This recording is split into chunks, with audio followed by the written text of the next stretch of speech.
আপনি কি জানেন শ্রমিকদের ন্যায্য অধিকার কি? ন্যূনতম মজুরি, কর্মঘণ্টা, ছুটি এসব বিষয়ে সচেতন হওয়া খুবই জরুরি। আসুন তাহলে এসব জেনে নিই। শ্রমিকের অধিকার।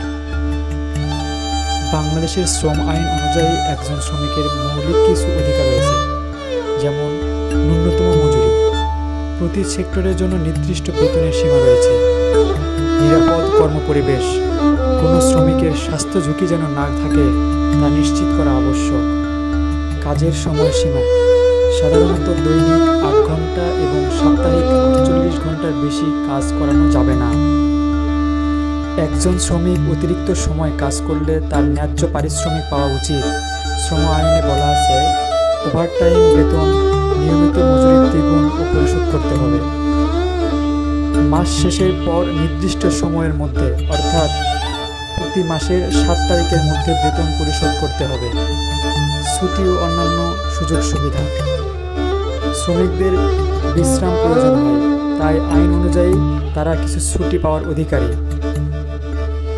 সাপ্তাহিক ছুটি, সাধারণত একদিন। বাৎসরিক ছুটি, প্রতি বছর নির্দিষ্ট সংখ্যক কিছু ছুটি প্রাপ্য। প্রসবকালীন ছুটি, মহিলা শ্রমিকদের জন্য সপ্তাহ মাতৃকালীন ছুটি নিশ্চিত করা হয়েছে। আসুন এবার তাহলে জেনে নিই শ্রমিকদের অধিকার নিশ্চিত করার উপায়।